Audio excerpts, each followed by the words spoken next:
आज जो हार यहाँ पर मिली है टीम को, नेपाल टीम की जो हम बात कर रहे हैं यहाँ पर, तो कहीं न कहीं बहुत ज़्यादा ह्यूमिलेटिंग डिफीट रहा है।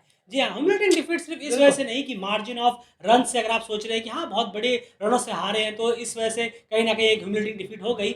जी नहीं, इस पे एक और चीज़ आपने ऑब्ज़र्व की होगी, डेफ़िनिटली हमने तो की है, अब आपके ऊपर आपने ऑब्ज़र्व की है या फिर नहीं की है, इस चीज़ से ज़्यादा ह्यूमिलेशन होती है। और वो ह्यूमिलेशन ये है कि जब नेपाल के बैट्समैन आज आउट होकर जा रहे थे, तो जो ओपोनेंट टीम है यानी इंडिया के जो बॉलर्स हैं, फील्डर्स हैं, जो प्लेयर्स हैं, उनका रिएक्शन आपने देखा होगा, बिल्कुल पिन निल, ड्रॉप, निल, ऑलमोस्ट निल रिएक्शन बिल्कुल था। सही कहा। और ये ज़्यादा इंसल्टिव होता है एक एज़ अ बैट्समैन जो आउट होकर कहीं न कहीं जा रहे होते हैं। कोई अब सामने वाले विकेट लेने वाले को कोई खुशी ही नहीं है, कोई रिएक्शन ही बिल्कुल नहीं है, सही। सोच रहे हैं हाँ यार ये तो लेना ही था विकेट, ये तो ऐसे ही आउट होना ही था इनको, चलो ये तो ले ही ले रहे हैं हम विकेट। आप जब खुद ही उठाकर देखिए, आपने तो मैच देखा ही होगा और आपने ना सही तो आप फिर से हाइलाइट देखिए, ज़रूर, जो शुरू ज़रूर। के 7 विकेट रहे थे, वहाँ पर कोई रिएक्शन नहीं आया, ना बॉलर का, ना किसी फील्डर का, ना किसी कप्तान का। आए विकेट डाल रहे हैं, हाँ भाई लाओ बॉल दो यार, चल जी रहा हूँ हाँ, मैं मार्क की तरफ दोबारा से। ये ज़्यादा इंसल्टिंग फ़ील कराने जैसा हालात होते हैं बैट्समैन के लिए कि आप इतना भी नहीं कर पाए कि एक बैट्समैन आपकी बिल्कुल। विकेट को सेलिब्रेट भी करे, एक ये बॉलर। एक बॉलर कहीं न कहीं विकेट को सेलिब्रेट भी करे, इस लेवल का ह्यूमिलिटी डिफीट जो है आज नेपाल को इस गेम में मिला है। और यही कुछ हमने एशिया कप में भी देखने जी को मिला था हाँ, और ज़रूर, यहाँ पर ज़रूर। फिर से बिल्कुल, हमें ये बिल्कुल। चीज़ देखने को मिली। ऐसा नहीं है कि साउथ अफ्रीकन कंडीशंस हैं तो बहुत ज़्यादा दिक्कत हो गई। जी नहीं, इससे भी बुरा हाल तो अभी एशिया कप में था जो कि यूएई यूएई में में था, था। साउथ अफ्रीका में भी नहीं था। तो बहुत ही ह्यूमिलेटिंग डिफीट यहाँ देखने को मिला है। कई तरह से रीज़न्स रहे हैं। पहले बॉलिंग की बात कर लेते हैं, बैटिंग में फिर चलेंगे। बॉलिंग में आने अगर मैं सीधे-सीधे आपसे पूछूँ को तो जो है डेफ़िनेटली पिच में इतना तो ज़रूर है कि काफ़ी अच्छी बैटिंग पिच नज़र आ रही थी। जी हाँ, पिच में जी जो हाँ। है बहुत अच्छे रन्स थे बिल्कुल, क्योंकि बिल्कुल, बल्ले से जो बिल्कुल। शॉट निकल रहे थे, टक की जो आवाज़ है वो निकल कर आ रही थी दोनों ही इनिंग्स में, नेपाल के भी और में भी। लेकिन इंडिया ने जो फ़ायदा उठाया, काफ़ी बेहतरीन उठाया। बॉलिंग यूनिट की मैं बात करना चाहूँगा यहाँ पर, नेपाल की बॉलिंग आज किस तरह से रही है? नहीं, ज़रूर देखिए बिल्कुल शुरुआत तो अच्छी हुई थी यहाँ पर 62 पे 3 विकेट थे। 14 ओवर में थोड़ा बाँधे रखा, थोड़ा बॉडी के क्लोज़ भी कराए, थोड़ा मिसेस भी हुआ, नई बॉल से विकेट भी मिला। यहाँ पर अच्छा इस्तेमाल हो रहा था, लेकिन उस 14 ओवर के बाद कभी भी किसी भी पल नहीं लगा देखकर कि शायद नेपाल अब गेम में आगे है।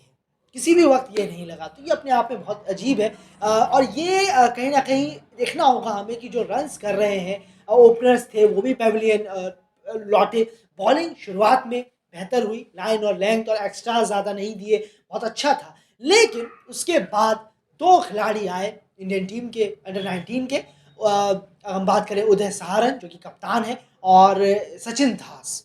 इन दोनों ने मिलकर 215 रन की साझेदारी की और फिर बैटिंग आसान होती गई।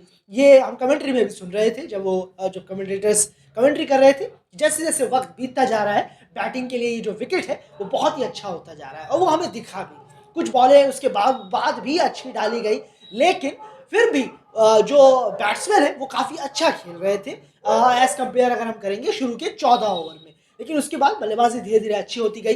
215 रन की साझेदारी यहाँ पर दोनों बल्लेबाजों ने की चौथे विकेट के लिए और बहुत ही ईज़ी कर दिया। बॉलिंग जो है सामने की बिल्कुल एक सिंपल सी बॉलिंग, कोई मूवमेंट नहीं, कोई स्पिन नहीं, कोई कटना नहीं, कुछ भी नहीं और बहुत ही आराम से और बहुत तेज़ी के साथ खासकर सचिन दास ने बहुत तेज़ी के साथ 100 से ऊपर का स्ट्राइक रेट था उनका, काउंटर अटैक किया और नेपाल बॉलिंग को एकदम बैक फुट में धकेल दिया। बिल्कुल, यहाँ पर शुरुआत के स्पेल की मैं बात करना चाहूँगा यहाँ जो दुर्गेश गुप्ता का स्पेल था, डेफ़िनेटली दुर्गेश गुप्ता को अपने पेस पे वर्क करने की ज़रूरत है। बिल्कुल भी उनके जो बॉल जब वो बॉलिंग करा रहे थे अपना फर्स्ट स्पेल ख़ास करके, पेस एकदम नज़र नहीं आ रहा बिल्कुल, था। सही कहा आपने। जब आप बाहर खिलाना चाह भी रहे हैं, तो कहीं न कहीं आपकी बॉल में थोड़ा बहुत वेरिएशन हो या फिर कहीं न कहीं पेस हो, लेकिन पेस बिल्कुल दुर्गेश गुप्ता की बॉलिंग में नज़र नहीं आया कि वो थोड़ा-सा भी मुश्किल कहीं न कहीं पैदा कर सके सामने वाली बैटिंग के लिए। तो पेस कहीं न कहीं जनरेट और करने की ज़रूरत होगी दुर्गेश को और साथ-साथ में थोड़े-से वेरिएशन की भी ज़रूरत होगी, जो कि बिल्कुल भी नज़ारत हमें दिखी है और बहुत ज़्यादा ओवर पिच डिलीवरीज़ वो लगातार डाल रहे थे, जो कि बहुत ही आसान कर रहा था बैट्समैन के लिए प्रिडिक्ट करना और ऊपर से पेस भी नहीं है, तो उससे और आसान कहीं न कहीं बैट्समैन के लिए हो जा रहा था। दुर्गेश का जो स्पेल शुरुआत में रहा, वो बहुत ही ज़्यादा खराब यहाँ पर रहा है। और उसके अलावा अगर हम देखें तो कुछ खास रहा नहीं, गुजरात को 3 विकेट ज़रूर मिले, लेकिन बहुत लेट-लेट में विकेट मिले और एट द एंड जो इंडिया की टीम है, जो स्पिनर्स का जो रोल आज था, वो पूरी तरह से फ्लैट नज़र आया। फ्लैट नज़र आया। स्पिनर्स जो लगातार मैचेस में हमें करते हुए दिखे हैं, जो हमने पहले भी कहा था कि स्पिनर्स अपना काम ज़रूर कर रहे हैं, लेकिन इस मैच में स्पिनर्स पूरी तरह से कहीं न कहीं मौके हमें मिले और ही नहीं, जी मौके हाँ, दिया नहीं इंडिया बिल्कुल के सही कहा। बल्लेबाजों ने। बिल्कुल, और फील्डिंग भी दोबारा से बहुत ही खराब रही जी है। हाँ, ओवरथ्रोज़ में रन दिए गए, मिसफील्ड हुआ है, कहीं न कहीं स्लिप एक आध होनी चाहिए थी जहाँ से कुछ एज गए, वो भी नहीं रहा। बहुत ही खराब या फिर रन आउट चांस मिसेज़ हुए हैं। तो फील्डिंग का जो स्तर है, वो वहीं का वहीं है, कुछ भी इम्प्रूवमेंट में फील्डिंग की दिक्कत बहुत रहती है। जो भी फील्डिंग कोच टीम के रहेंगे या फिर होंगे, तो डेफ़िनेटली उन्हें वर्क करने की ज़रूरत है। फील्डिंग में कोई सुधार हमें देखने को नहीं मिलता और फील्डिंग की वजह से भी टीम ने बहुत सारे रन्स जो हैं, वो गँवाए हैं। बात हो गई बॉलिंग की, बहुत ही फ्लैट और बहुत ही ऑर्डिनरी बॉलिंग नजर आई आज की डे पे। अगर हम बात करें शुरुआत के गुलशन जहाँ के 2-3 ओवर जब नई बॉल से वो आए थे, बस जी वही हाँ, थोड़े बहुत बिल्कुल, अच्छे खासे बिल्कुल। लग रहे थे। उसके अलावा कंप्लीट बॉलिंग जो है वो फ्लैट ही नजर आई, कुछ खास ऐसा नजर नहीं आया कि जिसके बारे में बहुत इंप्रेसिव होकर आपके सामने चर्चा की जाए। अब सीधे चलते हैं बैटिंग पे, ज़्यादा नंबर वंबर पे नहीं घुसेंगे। बैटिंग की अगर बात करें तो बैटिंग किस स्टैंडर्ड की हुई है, किस लेवल की हुई है, वो बिल्कुल समझ से परे है। जी उसके लिए हाँ, आपको बहुत बिल्कुल। ज़्यादा सोचना समझना पड़ेगा कि आखिर क्या नेपाल के बैट्समैन करने की कोशिश कर रहे थे। आप इतने ज़्यादा ओवर्स खेल चुके हैं और बल्ले से कोई रन्स नहीं है। यहाँ तक कि पिच में भी उस तरीके की मूवमेंट नहीं थी। अगर मैं बात करूँ स्पिनर्स के लिए, तो स्पिनर्स के लिए टर्न हो नहीं रही थी, वो हम लगातार देख रहे थे। जी और हाँ, उसके बिल्कुल। साथ-साथ अगर आप देखें और आप पिच पर ठहरे हुए हैं, इतने लंबे मेरे ख्याल से 25 ओवरों में नेपाल का स्कोर शायद 74 करीब था और जी आधी हाँ, टीम कभी बिल्कुल, लौट चुकी है। बिल्कुल, आप बिल्कुल। बताइए 150 बॉलें आप खेल चुके हैं और महज रन आपने जोड़े हैं 70-75 रन।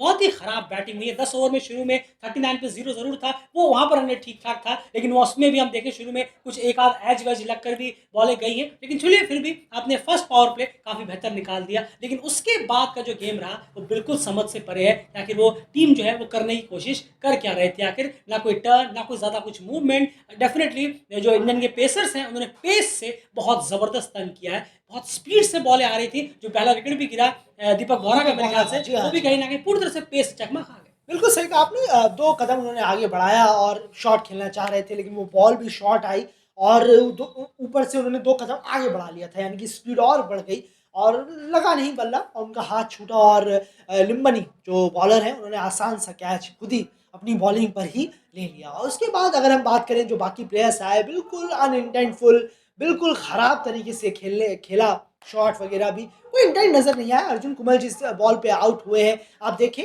काफ़ी स्टंप छोड़ के खेल रहे थे अर्जुन कुमल और ये होना ही था उनके साथ, देर सवेर ये होना ही था। 64 बॉलें तकरीबन उन्होंने खेली हैं और हर बॉल में उनका स्टंप काफ़ी ज़्यादा दिख रहा काफ़ी था। ज़्यादा विजिबल था और वो ऐसा नहीं कि आप इंडियन टीम के खिलाफ खेल रहे हैं, वहाँ के बॉलर्स इतना तो पढ़ ही सकते हैं कि आप ये क्या एक्सपोज़ दिखा रहे हैं उन्हें बिल्कुल सही बार-बार। कहा आपने। तो उन्होंने भी अपना जो विकेट है कहीं न कहीं जो मार्क लिया होगा वो गलत लिया कि पूरा तीनों के तीनों स्टंप उनके दिख रहे थे क्लियर और बॉलर ने ये साफ देखा। उसके बाद गुलशन झा एज़ यूजुअल आए, अपना काम किया उन्होंने जो वो जी कर हाँ। रहे हैं। 1 रन बनाकर आउट हुए फिर से। जी हाँ, फिर से उन्होंने निराश किया है। एक इतने अच्छे प्लेयर होकर, टैलेंटेड प्लेयर होकर फिर से ऐसे वाहियात तरीके से आउट होना, ये कंटिन्यू जारी है गुलशन झा का। बिल्कुल, अब आप एक चीज़ और सोच रहे होंगे कि टीम ने बहुत ओवर खेल लिए, बहुत बैटिंग कर ली, डेफ़िनेटली ये तो होना ही था, क्योंकि जब आप कुछ करेंगे ही नहीं ग्राउंड पर, तो डेफ़िनेटली आपका विकेट बचा ही रहेगा। बॉलर भी चाहते हैं कि आप कुछ ना कुछ तो कम से कम कोशिश करें, रन्स बनाने। जब आप रन्स बनाने की ही कोशिश नहीं करेंगे, जी तो हाँ। ज़ाहिर-सी बात है आप डिफेंड कर के काफ़ी सारे ओवर्स खेल सकते हैं। हमें ये चैलेंज लीग में भी देखने को मिलता है। जो आईसीसी बिल्कुल, चैलेंज जी लीग जो हाँ, होने ज़रूर, वाला है, बहुत शुरू होगा, उसमें ज़्यादा, आपको देखने को जी मिलता है, हाँ। टीमें 40-40, 45-45 48 ओवर तक खेल लेती है, लेकिन स्कोर होता है 105-110। बिल्कुल क्यों? सही, ये क्योंकि आपने वो सही कहा। जी डिफेंसिव मोड में हाँ। चले जाते हैं, रोकते ही रहते हैं। अगर आप कुछ करेंगे ही नहीं, तो ज़ाहिर-सी बात है विकेट्स तो बचने ही हैं। तो वो क्रिकेट ही समझ नहीं आया कि आखिर किस तरीके का क्रिकेट यहाँ पर नेपाल इस गेम में खेलने की कोशिश कर रहा था। बहुत ही ज़्यादा खराब लेवल का क्रिकेट आज हमें देखने को मिला है, चाहे वो बॉलिंग से हो, बैटिंग। यकीन मानिए इस पिच पर बहुत ज़्यादा रन्स थे। इनफैक्ट बिल्कुल, आईसीसी ने खुद बिल्कुल, जी कहीं न हाँ। कहीं अपने मिड इंटरवल में ये चीज़ कही कि पिच जो है वो धीरे-धीरे बैटिंग करने के लिए और ज़्यादा आसान होती जा रही है। और अगर आप दीपक बोहरा और अर्जुन कुमल की उस पार्टनरशिप को देखेंगे और उसके बाद की पार्टनरशिप को भी अगर आप देखेंगे, जो 60 के आस-पास भी कहीं 60-65 तक चली थी दूसरे विकेट के लिए भी, बल्ले पे टक की आवाज़ आ रही थी। बिल्कुल बहुत अच्छे क्लीन से बल्ले साउंड आ पे रहा बॉल है, आ रही थी। साउंड आ रहा है। बल्ले का साउंड आ रहा था, उससे पता लगता है कि बल्ले पे कितनी अच्छे से बॉल आ रही है। तो अब एक्सक्यूज़ेज़ मुझे समझ नहीं आएगा कि आप क्या एक्सक्यूज़ेज़ देंगे कि इंडिया बहुत स्ट्रॉन्ग टीम है इसलिए हम नहीं खड़े हो पाए, तो फिर आप 40 ओवर बैटिंग भी तो कर गए। जी हाँ, तो जब आप बिल्कुल 40 ओवर खड़े रह पाए, तो आपके बल्ले से 1 रन, 2 रन, स्ट्राइक रोटेशन कहाँ गई? स्ट्राइक रोटेट करने का फ़ॉर्मूला आप भूल गए कि 50 ओवर में किस तरह से स्ट्राइक रोटेट की जाती है। बाउंड्रीज़ नहीं आई तो हमें रन्स किस तरह से बनाने होते हैं। इस तरह से लंबा-लंबा सूखा कि वनडे को हम टेस्ट मैच बना दें, ये बिल्कुल जी समझ से परे हाँ, रहा। बिल्कुल सही कहा आपने और ये अपने आप में है, कहीं न कहीं बैट्समैनों को ये पता होना चाहिए कि हम किस तरीके से हमें चौके लेने हैं, सिंगल्स लेने हैं। बहुत ही अजीब-सा इंटेंट नज़र आया। आप 25 ओवर में 74 रन है और 5 विकेट टीम के गिर गए हैं। अर्जुन कुमार, दीपक बोहरा और साथ ही जो नीचे प्लेयर आए हैं, जी हाँ। क्या करने की कोशिश कर रहे थे? गुलशन झा को तो हटा ही दीजिए, लेकिन क्या करने की कोशिश कर रहे थे? देव खन्ना भी आए, उन्होंने कुछ रन्स बनाने की कोशिश की, कोई लेकिन फायदा नहीं है कोई उन फायदा runs नहीं का। है। लेकिन जो इंटेंट नजर आना चाहिए था, आप 298 नहीं पहुंच पाए थे, ये ठीक है, इट्स ओके, लेकिन हम जी 240, हाँ, 250, यहाँ 260 जीत की बात नहीं कर रहे हैं। बिल्कुल अरे कम से से कम 200 220 तो टच होती टीम। बिल्कुल, और सामने वाली टीम थक जाए, खत्म हो जाए, लगे कि हाँ यार टीम अरे जबरदस्त खेली कहाँ है। यार, रिएक्शन तक तो आ नहीं रहा विकेट लेने बताइए। का। रिएक्ट जैसे मैंने शुरू में ही कहा, जब बॉलर को आपके विकेट का सेलिब्रेट तक करने का मन ना हो, तो फिर आप सोचिए फिर कि बिल्कुल, जी किस हाँ। लेवल की ह्यूमिलेटिंग डिफीट है कि आपका विकेट उन्हें मायने नहीं रखता। अरे ये तो आना ही था, आ गया। इस बस बॉल में ना बस से अगले बस बॉल में आ गया। आप शुरू के 7 विकेट उठा के देखिए, सेलिब्रेशन नाम का कुछ भी नहीं है। और 8वां विकेट जो गिरा, वो शुक्ला जो थे वो काफी देर से शुरू ट्राई से कर ट्राई रहे कर रहे थे, थे। उन्हें फाइनली विकेट मिला तो सारे लड़के खुश हो गए कि चलिए शुक्ला फाइनली तुम्हें विकेट मिला। तो उसे सब बाउंसर उन्हें का सब ट्राई कर रहे सेलिब्रेट थे। करने के लिए वो आ गए थे, इसलिए वो विकेट का बड़ा सेलिब्रेशन हमें देखने को मिला। यही कहानी रही है, ज़्यादा कुछ नंबर्स में आज घुसेंगे नहीं। बहुत खराब लेवल का क्रिकेट यहाँ दिखाया है और टूर्नामेंट का कहीं न कहीं एंड जो है वो यहीं पर होता है। और बहुत ही आप कह सकते हैं कि बहुत ही पुअर लेवल पर जाकर इस अंडर 19 वर्ल्ड कप का जो फिनिश है वो कंप्लीट हुआ है नेपाल के लिए। बहुत ही ह्यूमिलेटिंग डिफीट है, humiliating defeat run of margin से ज़्यादा उस चीज़ पर जो हमने आपके सामने प्रेजेंट की। बाकी आपकी क्या राय कमेंट बॉक्स में ज़रूर रखिए। बने रहिए डेली क्रिकेट चैनल के साथ। फिलहाल इस वीडियो में इतना ही। बाय।